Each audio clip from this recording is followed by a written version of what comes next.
Breathing, delivered in San Francisco, March 28, 1900, Part 1. Breathing exercises have been very popular in India from the most ancient times, so much so that they form a part of their religion, just as going to church and repeating certain prayers. I will try to bring those ideas before you. I have told you how the Indian philosopher reduces the whole universe into two parts, prana and akasha.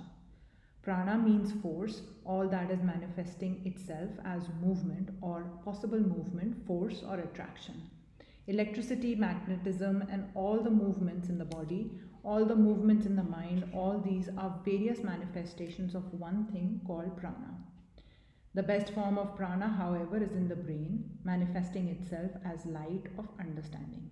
This light is under the guidance of thought. The mind ought to control every bit of prana that has been worked up in the body. The mind should have entire control over the body. That is not the case with all. With most of us, it is the other way. The mind should be able to control every part of the body just at will. That is reasoned philosophy, but when we came to matters of fact, it is not so. For you, on the other hand, the cart is before the horse. It is the body mastering the mind. If my finger gets pinched, I am sorry. I become sorry. The body works upon the mind. If anything happens which I do not like to happen, I am worried. My mind is thrown off its balance. The body is master of the mind. We have become bodies. We are nothing else but bodies just now.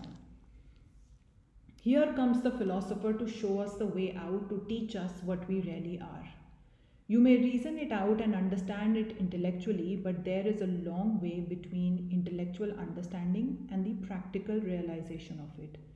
Between the plan of the building and the building itself, there is quite a long distance. Therefore, there must be various methods to reach the goal of religion. In the last course, we have been studying the method of philosophy, trying to bring everything under control. One more asserting the freedom of the soul. It is very difficult. This way is not for everybody. The embodied mind tries it with great trouble. A little physical help will make the mind comfortable. What would be more rational than to have the mind itself accomplish the thing? But it cannot. The physical help is necessary for most of us. The system of Raj Yoga is to utilize these physical helps, to make use of the powers and forces in the body, to produce certain mental states, to make the mind stronger and stronger until it regains its lost empire. By sheer force of will, if anyone can attain to that, so much the better. But most of us cannot. So we will use physical means and help the will on its way. The whole universe is a tremendous case of unity in variety. There is only one mass of mind, different states of that mind have different names. They are different little whirlpools in this ocean of mind. We are universal and individual at the same time. Thus is the play going on. In reality, this unity is never broken. Matter, mind, spirit are all one. All these are but various names. There is but one fact in the universe, and we look at it from various standpoints.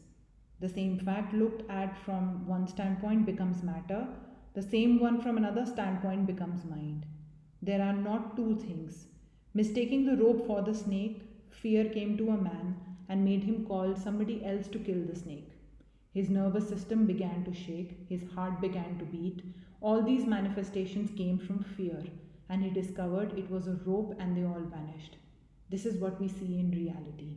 What even the senses see, what we call matter, that too is the real, not only as we have seen it. The mind which saw the rope and took it for a snake was not under a delusion. If it had been, it would not have seen anything. One thing is taken for another, not as something that does not exist. What we see here is body, and we take the infinite as matter. We are but seeking that reality. We are never deluded. We always know truth, only our reading of truth is mistaken at times. We can perceive only one thing at a time. When I see the snake, the rope has vanished entirely. And when I see the rope, the snake has vanished. It must be one thing. When we see the world, how can we see God?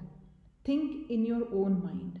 What is meant by the world is God as seen as all things by our senses. Here you see the snake, the rope is not. When you know the spirit, everything else will vanish. When you see the spirit itself, you see no matter because that which you call matter is the very thing that is spirit. All these variations are superimposed by our senses.